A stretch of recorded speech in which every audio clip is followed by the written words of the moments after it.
Welcome two science. ഇത് നിങ്ങളുടെ ആദ്യത്തെ ഫിസിയോളജി ക്ലാസ് ആയിരിക്കും. അപ്പോൾ അധികം വലിച്ചു നീട്ടണ്ട, നമുക്ക് ടോപ്പിക്കിലേക്ക് കിടക്കാം. നെർവസ് സിസ്റ്റം ഫിസിയോളജിയിലെ ഫസ്റ്റ് മൊഡ്യൂളാണ് നെർവസ് സിസ്റ്റം. നെർവസ് സിസ്റ്റം എന്ന് പറഞ്ഞാൽ എന്താ? നമ്മുടെ ബ്രെയിന്, സ്പൈനൽ കോഡ്, അതേപോലെ ന്യൂറോൺസ് എല്ലാം കൂടി കമ്പൈൻ ചെയ്ത് നമ്മുടെ ബോഡിയിലെ മെസ്സേജസ് ഒക്കെ ട്രാൻസ്ഫർ ചെയ്യാനുള്ള അല്ലെങ്കിൽ മെസ്സേജസ് ക്യാരി ചെയ്യാനുള്ള ഒരു സിസ്റ്റത്തിനെയാണ് നമ്മൾ എന്ത് പറയാ? നെർവസ് സിസ്റ്റം എന്ന് പറയാം. ഇതിനെ നമ്മൾ രണ്ടായിട്ട് ക്ലാസിഫൈ ചെയ്യുന്നുണ്ട്: സെൻട്രൽ നെർവസ് സിസ്റ്റം, അതേപോലെ peripheral nervous system. Central nervous സിസ്റ്റത്തിൽ ആരൊക്കെ ഉണ്ടാവുന്നത്? സെൻട്രൽ നെർവസ് സിസ്റ്റത്തിൽ ബ്രെയിനും ഉണ്ടാവും, സ്പൈനൽ കോഡും ഉണ്ടാവും. ബ്രെയിനും ഉണ്ടാവും, സ്പൈനൽ കോഡും ഉണ്ടാവും. പെരിഫറൽ നെർവസ് സിസ്റ്റത്തില് ഇതുപോലെ രണ്ടായി ക്ലാസിഫൈ ചെയ്യുന്നുണ്ട്. ബ്രെയിനും സ്പൈനൽ കോഡും അല്ലാത്ത നേഴ്സിനെ എല്ലാമാണ് നമ്മൾ പെരിഫറൽ നെർവസ് സിസ്റ്റത്തിൽ ഉൾപ്പെടുത്തിയിട്ടുള്ളത്. അതിനെ രണ്ടായിട്ട് ക്ലാസിഫൈ ചെയ്തിട്ടുള്ളത്: ഒന്ന് somatic nervous system. Somatic nervous system എന്ന് പറഞ്ഞിട്ടുണ്ടെങ്കിൽ നമുക്ക് വോളണ്ടറി ആയിട്ടുള്ള കാര്യങ്ങൾ ഞാനിപ്പോൾ എഴുതണം എന്ന് വിചാരിക്കുമ്പോൾ എഴുതാൻ പറ്റുന്ന സൊമാറ്റിക് നെർവസ് സിസ്റ്റം ഉള്ളതുകൊണ്ടാണ്. അത് നമ്മൾ വോളണ്ടറി ആയിട്ട് നമ്മൾ വിചാരിച്ചിട്ട് ചെയ്യുന്ന കാര്യങ്ങളൊക്കെ ഡീൽ ചെയ്യുന്ന നെർവസ് സിസ്റ്റമാണ് സൊമാറ്റിക് നെർവസ് സിസ്റ്റം എന്ന് പറയുന്നത്. അത് ജോയിന്റ്സ്, സ്കെൽറ്റൽ മസിൽസ് ഇവിടെയൊക്കെയാണ് ഉണ്ടാവുക. വോളണ്ടറി സ്കെൽറ്റൽ മസിൽസ് അവിടെയൊക്കെയാണ് സൊമാറ്റിക് നെർവസ് സിസ്റ്റം ഉണ്ടാവുക. രണ്ടാമത്താണ് ഓട്ടോണോമിക് നെർവസ് സിസ്റ്റം. ഇത് വോളണ്ടറി ആണെങ്കിൽ ഇത് എന്തായിരിക്കും? ഇൻവോളണ്ടറി ആയിട്ടുള്ള കാര്യങ്ങൾ, അതായത് നമ്മൾ ഹേർട്ട് ബീറ്റ് ചെയ്യുന്നത്, അതേപോലെ നമ്മൾ ഡൈജഷന്റെ പ്രൊസീജിയർ, ഇതൊന്നും നമ്മൾ കൺട്രോൾ ചെയ്യുന്നതല്ല. ഇൻറ്റസ്റ്റൈൻ്റെ പ്രൊസീജിയർ ഒന്നും നമ്മൾ കൺട്രോൾ ചെയ്യുന്നതല്ല. അത്തരം കാര്യങ്ങളൊക്കെ കൺട്രോൾ ചെയ്യുന്ന അല്ലെങ്കിൽ അത്തരം കാര്യങ്ങളായിട്ട് ഡീൽ ചെയ്യുന്ന നെർവസ് സിസ്റ്റമാണ് ഓട്ടോണോമിക് നെർവസ് സിസ്റ്റം എന്ന് പറയുന്നത്. ഈ ഓട്ടോണോമിക് നെർവസ് സിസ്റ്റത്തിനെ പിന്നെയും നമ്മൾ രണ്ടായിട്ട് ക്ലാസിഫൈ ചെയ്യുന്നുണ്ട്: സിംപത്തറ്റിക്കും പാരാസിംപത്തറ്റിക്. സിംപത്തറ്റിക് സിസ്റ്റം എന്ന് പറഞ്ഞിട്ടുണ്ടെങ്കിൽ നമ്മുടെ ഫ്ലൈറ്റ് ഓർ ഫൈറ്റ് റെസ്പോൺസ് ആണ്. ഫ്ലൈറ്റ് ഓർ ഫൈറ്റ്, അതായത് ഒരു അപകട സാഹചര്യം വരുമ്പോൾ, സാധാരണ സിറ്റുവേഷൻ ആണ്, നമ്മളൊരു അപകട സാഹചര്യം വരുമ്പോൾ നമുക്ക് അതിന് ഫ്ലൈറ്റ്, അതായത് ഓടി രക്ഷപ്പെടണം, അതായത് അല്ലെങ്കിൽ ഫൈറ്റ് ചെയ്യണം, അതിനെ പ്രതിരോധിക്കണോ എന്നുള്ള ആ ഒരു സാഹചര്യം വരുമ്പോൾ വരുന്ന സിസ്റ്റമാണ് സിംപത്തറ്റിക് സിസ്റ്റം. ഇത് ഡീൽ ചെയ്യുന്നത് എനർജി എങ്ങനെ എക്സ്പെൻഡ് ചെയ്യാം, എങ്ങനെ മാക്സിമം എനർജി ചെലവാക്കാം എന്നുള്ള രീതിയിലാണ്. കാരണം എന്താ? നമുക്ക് ഓടി രക്ഷപ്പെടാനോ അല്ലെങ്കിൽ ഇതിനെ ഫൈറ്റ് ചെറുത്ത് നിൽക്കാനോ ഒരുപാട് എനർജി ആവശ്യമില്ല, അല്ലെ? അപ്പൊ ആ എനർജി മൊത്തം മാക്സിമം യൂട്ടിലൈസ് ചെയ്യാനാണ് സിംപത്തറ്റിക് സിസ്റ്റത്തിൽ നോക്കുക. എന്നാൽ പാരാസിംപത്തറ്റിക്കോ, ഇതാണ് യൂഷ്വലി നമ്മളുടെ nervous system, autonomic nervous system ഓടുന്ന ഒരു സിസ്റ്റം.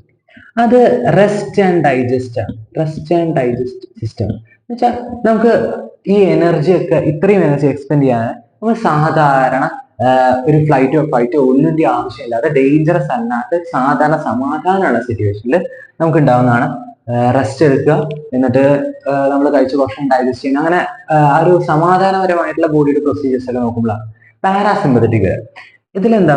എനർജി കൺസേർവ് ചെയ്യാനാണ് നോക്കുന്നത്. എനർജി കൺസേർവ് ചെയ്യാൻ നോക്കുക. അപ്പൊ ഇത്രയും മനസ്സിലായല്ലോ. നെർവസ് സിസ്റ്റം എന്ന് പറഞ്ഞിട്ടുണ്ടെങ്കിൽ ബ്രെയിനും സ്പൈനൽ കോഡും ന്യൂറോൺസും കൂടി ഉള്ള സിസ്റ്റമാണ്. അതിന് രണ്ടായിട്ട് ക്ലാസിഫൈ ചെയ്യുന്നു: central nervous system, peripheral nervous system. Central nervous സിസ്റ്റത്തിൽ ബ്രെയിനും സ്പൈനൽ കോഡും വരും. പെരിഫറൽ നെർവസ് സിസ്റ്റത്തിൽ സൊമാറ്റിക് നെർവസ് സിസ്റ്റവും ഓട്ടോണോമിക് നെർവസ് സിസ്റ്റം വരും. ഓട്ടോണോമിക് നെർവസ് സിസ്റ്റം എന്ന് പറഞ്ഞാൽ ഇൻവോളണ്ടറി ആയിട്ട് നമ്മുടെ കൺട്രോളിൽ അല്ലാത്ത സാധനങ്ങളെ ഡീൽ ചെയ്യുന്ന നെർവസ് സിസ്റ്റം. സൊമാറ്റിക് എന്ന് പറഞ്ഞാൽ നമ്മുടെ കൺട്രോളിൽ ആയിട്ടുള്ള നെർവസ് സിസ്റ്റം, അത് നമ്മുടെ കൺട്രോളിൽ ആയിട്ടുള്ള മസിൽസിനെയും കാര്യങ്ങളും കൺട്രോൾ ചെയ്യുന്ന സിസ്റ്റം. ഓട്ടോണോമിക്കിനെയും രണ്ടായിട്ട് ക്ലാസിഫൈ ചെയ്യുന്നു: സിംപത്തറ്റിക്കും പാരാസിംപത്തറ്റിക്കും. സിംപത്തറ്റിക് എന്ന് പറഞ്ഞാൽ ഒരു അപകട സാഹചര്യത്തിൽ നമ്മുടെ ശരീരം എങ്ങനെ ഡീൽ ചെയ്യാം എന്നുള്ളത് തീരുമാനിക്കുന്നത്, അല്ലെങ്കിൽ അതിനായിട്ട് ഡീൽ ചെയ്യുന്നത്. പാരാസിംപത്തറ്റിക് എന്ന് പറഞ്ഞാൽ സമാധാനപരമായിട്ടുള്ള ഒരു നോർമൽ സിറ്റുവേഷനിൽ നമ്മുടെ സിസ്റ്റത്തിനെ എങ്ങനെ ഡീൽ ചെയ്യണം എന്നുള്ളത്. ഇനി നമുക്ക് ഓരോന്നിലേക്കും ഡീറ്റെയിൽ ആയിട്ട് പോകും. Central nervous system. Central nervous system എന്തൊക്കെ കൊണ്ടാണ് സെൻട്രൽ നെർവസ് സിസ്റ്റം ഉണ്ടാക്കിയത്? ഒന്ന് ന്യൂറോൺസ് ഉണ്ട്, പിന്നെ ന്യൂറോൺസിന് സപ്പോർട്ടിങ് ആയിട്ടുള്ള ഗ്ലിയാ സെൽസ് ഉണ്ട്, ന്യൂറോഗ്ലിയാ സെൽസ് ഉണ്ട്. ഈ രണ്ട് സാധനങ്ങൾ കൊണ്ടാണ്, ഈ രണ്ട് ടൈപ്പ് ഓഫ് സെല്ല് കൊണ്ടാണ് സെൻട്രൽ നെർവസ് സിസ്റ്റം ഉണ്ടാക്കിയിരിക്കുന്നത്. ഇതിലുള്ളത് നമ്മൾ നേരത്തെ പറഞ്ഞു, ബ്രെയിനും സ്പൈനൽ കോഡുമാണ്. ബ്രെയിനും സ്പൈനൽ കോഡുമാണ്. ഈ രണ്ട് സാധനത്തിലും വൈറ്റ് മാറ്റർ, ഗ്രേ മാറ്റർ എന്നീ രണ്ട് സാധനങ്ങൾ, വൈറ്റും ഗ്രേ മാറ്റർ എന്നീ രണ്ട് സാധനങ്ങൾ. ബ്രെയിനെ സംബന്ധിച്ചിടത്തോളം വൈറ്റ് മാറ്റർ ഉള്ളിലും പുറത്ത് ഗ്രേ മാറ്ററും ആയിരിക്കും. എന്നാൽ സ്പൈനൽ കോഡിനെ സംബന്ധിച്ചിടത്തോളം ഉള്ളില് ഗ്രേ മാറ്ററും പുറത്ത് വൈറ്റ് മാറ്ററും ആയിരിക്കും.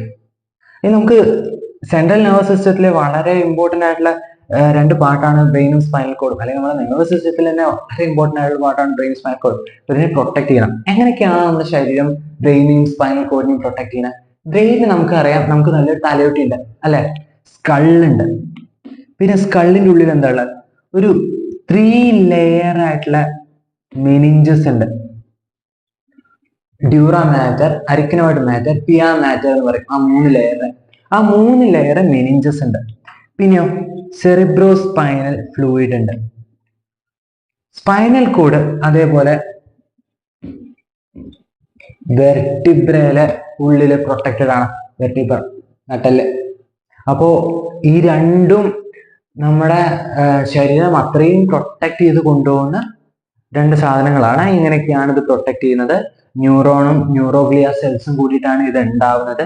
വൈറ്റ് മാറ്റർ, ഗ്രേ മാറ്റർ എന്നീയൊരു ഡിഫറൻസിയേഷനും അതിലുണ്ട്.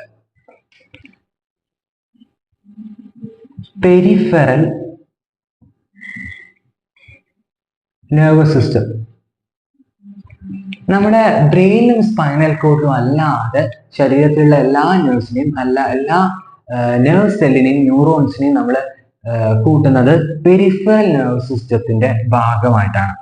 ഇതിനെ ഒരു നെർവിന്റെയും ഒറിജിൻ ബേസ് ചെയ്തിട്ട് നമുക്ക് രണ്ടായിട്ട് ക്ലാസിഫൈ ചെയ്യാം. രണ്ട് തരം തിരിക്കാൻ പറ്റും ഇതിന്. ബ്രെയിനിൽ നിന്ന് തുടങ്ങുന്ന നെർവ് സെല്ലിനെ നമ്മൾ ക്രേനിയൽ നെർവ് എന്ന് പറയും. അതേപോലെ സ്പൈനൽ കോഡിന്ന് തുടങ്ങുന്ന നെർവിനെ നമുക്ക് സ്പൈനൽ നെർവ് എന്ന് വിളിക്കാൻ പറ്റും. ഈ നേരത്തെ പറഞ്ഞു, ഈ പെരിഫറൽ നെർവസ് സിസ്റ്റത്തിനെ തന്നെ സൊമാറ്റിക്കും ഓട്ടോണോമിക്കും ആയിട്ട് തരം തിരിച്ചിട്ടുണ്ട് പറയാം. അതെന്താ നോക്കാം. സൊമാറ്റിക് നെർവ്സ് നമ്മൾ പറഞ്ഞു, വോളണ്ടറി ആയിട്ടുള്ള നമ്മുടെ കൺട്രോളിലുള്ള കാര്യങ്ങൾ ചെയ്യാൻ വേണ്ടിയിട്ടുള്ള നമ്മളെ ആപ്റ്റ് ആക്കുന്ന നെർവ്സിനാണ് നമ്മൾ സൊമാറ്റിക് നെർവ്സ് എന്ന് പറയാം. ഇത് സ്കെലിറ്റൽ മസിൽസ് അതുപോലെ സ്കിന്ന്, ജോയിന്റ്സ് ഇവിടെയൊക്കെ കാണപ്പെടും. ഇവിടുന്ന് ഇത് എന്താ ചെയ്യാ? ഇവിടുന്ന് ഇൻഫോ ഇത് CNS കൊടുക്കും.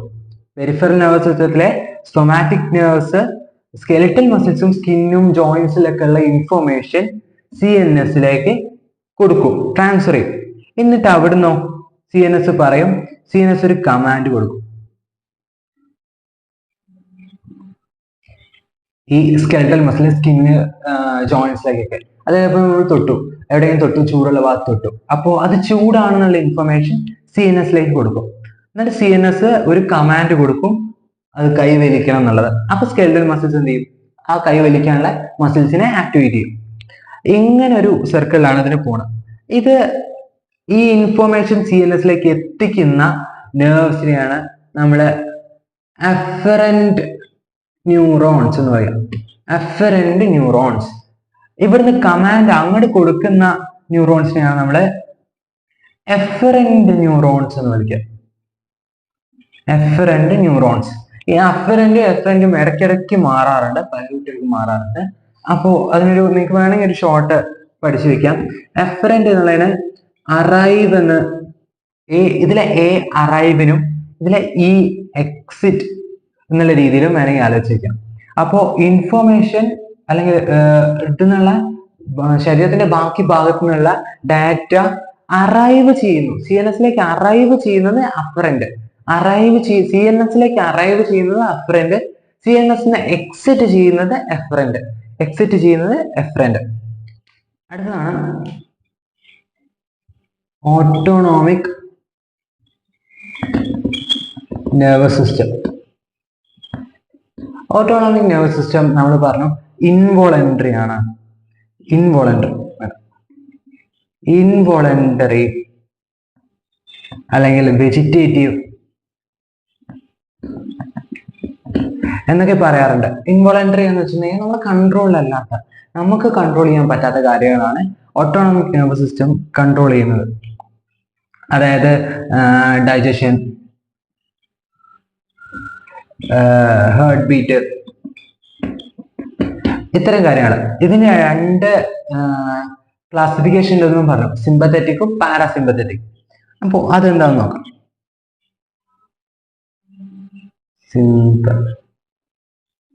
സിമ്പത്തറ്റിക്കും പാരാസിമ്പത്തറ്റിക്കും നമ്മൾ പറഞ്ഞതാണ് ഫ്ലൈറ്റ് ഓർ ഫൈറ്റ് റെസ്പോൺസ് ആണ്, എനർജി എക്സ്പെൻഡ് ചെയ്യാനാണ്, ചെലവാക്കാനാണ് ഇത് ശ്രമിക്കുന്നത് എന്നുള്ളതൊക്കെ. ഇപ്പുറത്തോ റെസ്റ്റ് ആൻഡ് ഡൈജസ്റ്റ് ആണ്. എനർജി കൺസേർവ് ചെയ്യാനാണ് നോക്കണം, അധികം ചെലവാക്കാതെ എനർജി സൂക്ഷിച്ചു വെക്കാനാണ് പാരാസിമ്പത്തറ്റിക് നോക്കുന്നത്. അപ്പൊ ശരിക്കും ഒരു ഫൈറ്റ് ഓർ ഫ്ലൈറ്റ് സിറ്റുവേഷൻ വന്നിട്ടുണ്ടെങ്കിൽ എങ്ങനെയായിരിക്കും സിമ്പത്തറ്റിക് സിസ്റ്റം അല്ലെങ്കിൽ പാരാസിമ്പത്തറ്റിക് സിസ്റ്റത്തിന് സിമ്പത്തറ്റിക് സിസ്റ്റം വ്യത്യാസമാവുക? നമുക്ക് പേടിച്ചാൽ എന്താ ഉണ്ടാവുക ഒന്ന് ആലോചിച്ച് നോക്കാം. നമ്മുടെ ഹാർട്ട് ബീറ്റ് കൂടും അല്ലെ? വേറെയോ ബ്രീത്തിങ് കൂടും. നമ്മുടെ യൂറിനറി ബ്ലാഡർ കോൺസ്ട്രിക്റ്റ് ചെയ്യും. നമ്മളെ പീപ്പിൾ, കണ്ണിലെ കൃഷ്ണമണിയില്ലേ, അത് ഡയലേറ്റ് ചെയ്യും. ഇങ്ങനത്തെ വ്യത്യാസങ്ങളൊക്കെ ഉണ്ടാവും. അതേപോലെ ഡൈജഷൻ സ്ലോ, അതൊക്കെ ഇതിന് ഭാഗമാണ്. നേരെ മറിച്ച് പാരാസിമ്പത്തറ്റിക്കിൽ നമ്മൾ സാധാരണ റെസ്റ്റ് ആൻഡ് ഡൈജസ്റ്റ് അല്ലെങ്കിൽ എനർജി കൺസേവ് ചെയ്ത് സാധാരണ സമാധാനത്തോടെ പോകുമ്പോൾ എങ്ങനെയായിരിക്കും? ഹാർട്ട് ബീറ്റ് നോർമൽ ആയിരിക്കും, ബ്രീത്തിങ് നോർമൽ ആയിരിക്കും, യൂറിനറി ബ്ലാഡർ റിലാക്സ്ഡ് ആയിരിക്കും, പീപ്പിള് കോൺസ്ട്രിക്റ്റഡ് ആയിരിക്കും, അതായത് കൃഷ്ണമണി ചുരുങ്ങിയതായിരിക്കും, ഡൈജഷൻ സാധാരണ പേസ് നടക്കും. ഇങ്ങനെയൊക്കെയാണ് പാരാസിമ്പത്തറ്റിക്കിൽ നമ്മൾ സാധാരണ പോലെ ഉണ്ടാവുക. പക്ഷെ സിമ്പത്തറ്റിക്കിൽ വരുമ്പോൾ പറഞ്ഞ മാറ്റങ്ങളെല്ലാം ഉണ്ടാവും. ഇത്രയുമാണ് സെൻട്രൽ നെർവസ് സിസ്റ്റത്തിലും പെരിഫറൽ നെർവസ് സിസ്റ്റത്തിലായിട്ട് നമുക്ക് പഠിക്കാനുള്ളത്. ഇനി നമുക്ക് ന്യൂറോൺ അഥവാ ഒരു നെർവ് സെല്ലിന്റെ സ്ട്രക്ചർ നോക്കാം. ഇതാണ് ഒരു ന്യൂറോൺ എന്ന് പറയാം.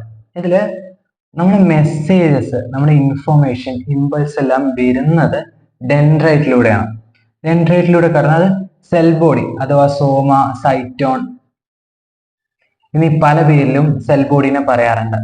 ഡെൻഡ്രൈറ്റിലൂടെ വരുന്ന മെസ്സേജ് അടുത്ത സെല്ലിലെ ഡെൻഡ്രൈറ്റിലേക്ക് എത്തിക്കാൻ വേണ്ടി ഉള്ള ഒരു സ്ട്രക്ചറാണ് ആക്സോൺ എന്ന് പറയുന്നത്. ഈ ഒരു സ്ട്രക്ചറിനെയാണ് ആക്സോൺ എന്ന് പറയാം. എന്നിട്ട് അതിന്റെ തലപ്പത്തിലൂടെ അടുത്ത ഡെൻഡ്രൈറ്റിലെ, അടുത്ത നെർവ് സെല്ലിന്റെ അടുത്ത ഡെൻഡ്രൈറ്റിലേക്ക് പോകും. അപ്പൊ നിങ്ങൾക്ക് ശ്രദ്ധിച്ചാൽ കാണാം, ഈ ആക്സോണിന് ചുറ്റും മൈലിൻ ഷീറ്റ് എന്ന് പറഞ്ഞ ഒരു സാധനം കൊടുത്തിട്ടുണ്ട്. എന്താണ് മൈലിൻ ഷീറ്റ്? മൈലിൻ ഷീറ്റ് എന്ന് പറഞ്ഞിട്ടുണ്ടെങ്കിൽ ഒരു വൈറ്റ് കവറിംഗ് ആണ് ആക്സോണിന് ചുറ്റുമുള്ള. എന്തിനാണത്? ഇൻസുലേഷൻ കൊടുക്കാൻ. നമുക്കറിയാം ഇമ്പൾസ് ഒരു ചെറിയ ഇലക്ട്രിക്കൽ കറണ്ടാണ്. അപ്പോൾ ആ ഒരു ഇലക്ട്രിക്കൽ കറണ്ടിന് വേറെ എങ്ങോട്ടും പോവാതിരിക്കാനുള്ള ഒരു ഇൻസുലേഷൻ കൊടുക്കാനും പിന്നെ ഈ കറണ്ടിനെ ആക്സിലറേറ്റ് ചെയ്യാനും, സ്പീഡ് കൂട്ടാനും, പെട്ടെന്ന് ഇത് മെസ്സേജ് അടുത്തേക്ക് എത്തിക്കാനും വേണ്ടിയിട്ടാണ് മൈലിൻ ഷീറ്റ് വേണ്ടി വരുന്നത്. നമ്മൾ ബ്രെയിൻ പഠിച്ചപ്പോൾ, സ്പൈൻ കോഡൊക്കെ പഠിച്ചപ്പോൾ പറഞ്ഞു വൈറ്റ് മാറ്റർ, ഗ്രേ മാറ്റർ എന്ന് പറഞ്ഞു. ആ വൈറ്റ് മാറ്റർ വൈറ്റ് ആയിട്ട് വെള്ള കളറിൽ കാണാൻ കാരണം തന്നെ മൈലിൻ ഷീറ്റാണ്. ആ മൈലിൻ ഷീറ്റിന്റെ വെള്ള നിറാണ് ആ കാണുന്നത്. അപ്പോ ഒരു ഇമ്പൾസ് വരുന്നു, ഡെൻഡ്രൈറ്റിലൂടെ കടന്നിട്ട് ആക്സോണിലൂടെ അത് ഇൻസുലേറ്റ് ചെയ്ത് ആക്സിലറേറ്റ് ചെയ്ത് നല്ല സ്പീഡിൽ അടുത്ത ഡെൻഡ്രൈറ്റിലേക്ക് കടക്കുന്നു. ഇതാണ് സ്ട്രക്ചർ വരിക. പിന്നെ എല്ലാ സെല്ലിനും എന്തുണ്ടാവും? ഒരു ന്യൂക്ലിയസ് ഉണ്ടാവും അല്ലെ, ഒരു ന്യൂക്ലിയസ് ഉണ്ടാവും, സെൽ ന്യൂക്ലിയസ് ഉണ്ടാവും. ഇതാണ് സ്ട്രക്ചർ എന്ന് പറയുന്നത്. ഇങ്ങനെ ഒരു സെല്ലിനെയാണ് നമ്മൾ ന്യൂറോൺ എന്ന് പറയുന്നത്. ഇതിന്റെ ഡെൻഡ്രൈറ്റ് പാർട്ടും ആക്സോൺ പാർട്ടും മാത്രം കൂട്ടിയിട്ട് ആണ് ഒരുപാട് സെല്ലുകളുടെ ഒരു സെൻട്രൽ നെർവസ് സിസ്റ്റം മുതൽ ആ ഒരു ബോഡി പാർട്ട് വരെയുള്ള ആ ഒരു സ്ട്രക്ചറിനെയാണ് നമ്മൾ നെർവ് ഫൈബർ അല്ലെങ്കിൽ നെർവ്സ് എന്ന രീതിയിൽ പറയാം. ഒരു സെല്ലിനെ മൊത്തം പറയുമ്പോൾ നമ്മൾ ന്യൂറോൺ അല്ലെങ്കിൽ നെർവ് സെൽ എന്ന് പറയും. ഇങ്ങനെ ഡെൻഡ്രൈറ്റും ആക്സോണും ഇൻക്ലൂഡ് ചെയ്തിട്ടുള്ള ആ ഒരു പാർട്ടിനെ പറയുമ്പോൾ നമ്മൾ നെർവ് ഫൈബർ എന്ന് പറയും. ന്യൂറോൺസിനെ നമുക്ക് ക്ലാസിഫൈ ചെയ്യാം. അത് സ്ട്രക്ചറിന്റെ ബേസിൽ നമുക്ക് ക്ലാസിഫൈ ചെയ്യാം, ഫംഗ്ഷന്റെ ബേസിൽ ക്ലാസിഫൈ ചെയ്യാം. ആദ്യം സ്ട്രക്ചറിന്റെ ബേസിൽ നമുക്ക് നോക്കാം. സ്ട്രക്ചറിന്റെ ബേസിൽ നമ്മൾ ക്ലാസിഫൈ ചെയ്യുന്നത് ഇതിന്റെ പൊളാരിറ്റി ബേസ്ഡാണ്. എന്താണ് പൊളാരിറ്റി എന്ന് വെച്ചിട്ടുണ്ടെങ്കിൽ, ഒരു ന്യൂറോണിന് ഡെൻഡ്രൈറ്റും ആക്സോണും ഉണ്ടാവാനുള്ള ഒരു കഴിവിനെയാണ് പൊളാരിറ്റി എന്ന് ഇവിടെ ഉദ്ദേശിക്കുന്നത്. യൂണിപോളാർ എന്ന് പറഞ്ഞാൽ എന്തായിരിക്കും? അങ്ങനെ ഒരൊറ്റ പൊളാരിറ്റി ഉള്ളൂ, ഒരൊറ്റ ഡെൻഡ്രൈറ്റോ ആക്സോൺ, ഒരൊറ്റ ആക്സോണിന് മാത്രമുള്ള കഴിവുള്ളൂ. ഇത് ഹ്യൂമൻസിൽ പൊതുവെ കാണാറില്ല. മനസ്സിലൊരു സ്യൂഡോ യൂണിപോളാർ ഒക്കെയാണ് കാണാറ്. അപ്പോൾ അങ്ങനെ ഒറ്റ പൊളാരിറ്റി മാത്രമുള്ള ഒരൊറ്റ ആക്സോൺ മാത്രമുള്ളതാണ് യൂണിപോളാർ എന്ന് പറയുന്നത്. ഒരു ആക്സോൺ ഒരു ഡെൻഡ്രൈറ്റ് ഉണ്ടെങ്കിൽ അത് ബൈപോളാർ ന്യൂറോൺ ആയിരിക്കും. ഇനി ഞാൻ നേരത്തെ വെച്ച ഡയഗ്രാം പോലെ ഒരുപാട് ഡെൻഡ്രൈറ്റും ആക്സോണും ഉണ്ടെങ്കിൽ അത് മൾട്ടിപോളാർ ആയിരിക്കും. ഫംഗ്ഷന്റെ ബേസിലുള്ള ക്ലാസിഫിക്കേഷൻ. ഫംഗ്ഷന്റെ ബേസിലും ഇതിനെ മൂന്നായിട്ട് ക്ലാസിഫൈ ചെയ്യാം. നമുക്ക് കിട്ടുന്ന സെൻസേഷൻസ്, കാഴ്ചയാണെങ്കിലും കേൾവിയാണെങ്കിലും അങ്ങനെ നമുക്ക് ഇൻപുട്ട് ആയിട്ട് കിട്ടുന്ന ഇൻഫർമേഷൻസ്, സെൻസേഷൻസ് ഒക്കെ സെൻസ് ചെയ്തെടുക്കാനുള്ള ന്യൂറോൺസിനെ നമ്മൾ എന്ത് പറയും? സെൻസറി ന്യൂറോൺസ് എന്ന് പറയും. ഇനി ഇങ്ങനെ നമ്മൾ സെൻസ് ചെയ്തതിനനുസരിച്ച് നമ്മൾ റിയാക്ട് ചെയ്യില്ലേ, നമ്മൾ ഒരു പ്രത്യേക രീതിയിൽ അതിനെ പെരുമാറും. അങ്ങനെ ചെയ്യാൻ വേണ്ടി നമ്മളെ സഹായിക്കുന്ന, നമ്മുടെ മോട്ടോർ ഫങ്ഷൻസിന് വേണ്ടി നമ്മളെ സഹായിക്കുന്ന ന്യൂറോൺസിനെ നമ്മൾ എന്ത് പറയും? മോട്ടോർ ന്യൂറോൺസ് എന്ന് പറയും. ഇനി ഈ രണ്ട് ഫംഗ്ഷൻ എടുക്കുന്ന സെൻസറി ന്യൂറോണിന്റെയും മോട്ടോർ ന്യൂറോണിന്റെയും ഇടയിൽ കിടന്ന് പ്രവർത്തിക്കുന്ന അതിന്റെ ഇന്റർ ഫംഗ്ഷൻ ചെയ്യുന്ന ന്യൂറോണുകളെ നമ്മൾ ഇന്റർ ന്യൂറോൺ എന്ന് പറയും. ഈ മൂന്നെണ്ണമാണ് ഫംഗ്ഷന്റെ ബേസിലുള്ള ന്യൂറോണിന്റെ ക്ലാസിഫിക്കേഷൻ.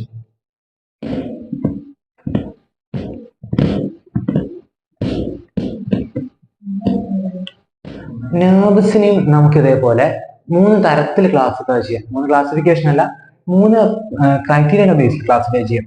ഏതൊക്കെയാ? സ്ട്രക്ചറിന്റെ ബേസിൽ ക്ലാസിഫൈ ചെയ്യാം, ഒറിജിന്റെ ബേസിൽ ക്ലാസിഫൈ ചെയ്യാം, ഫംഗ്ഷന്റെ ബേസിലും ക്ലാസിഫൈ ചെയ്യാം.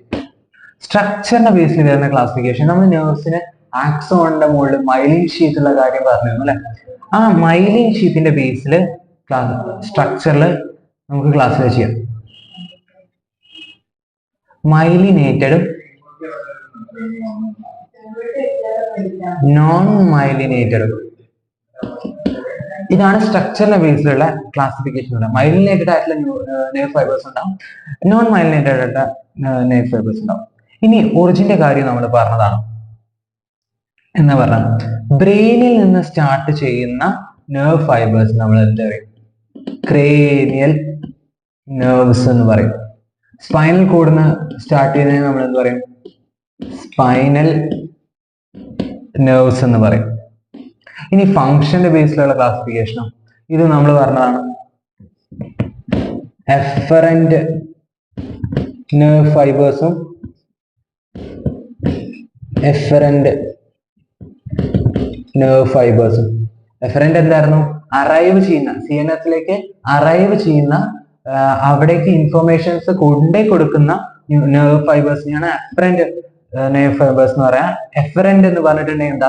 CNS എന്ന ഒരു കമാൻഡ് ബോഡിയുടെ മറ്റു ഭാഗത്തേക്ക് കൊണ്ടേ കൊടുക്കുന്ന നെർവ് ഫൈബേഴ്സിനെയാണ് എഫറന്റ് നെർവ് ഫൈബേഴ്സ് എന്ന് പറയാം. ഇതിന്റെയൊക്കെ ബേസിലാണ് സ്ട്രക്ചറിന്റെയും ഒറിജിന്റെയും ഫംഗ്ഷന്റെയും ബേസിൽ നെർവ് ഫൈബേഴ്സിനെ ക്ലാസിഫൈ ചെയ്തിട്ടുണ്ട്. ഇതാണ് പ്രധാനപ്പെട്ട ക്ലാസിഫിക്കേഷൻസ് ഇതിൽ വരുന്നത്.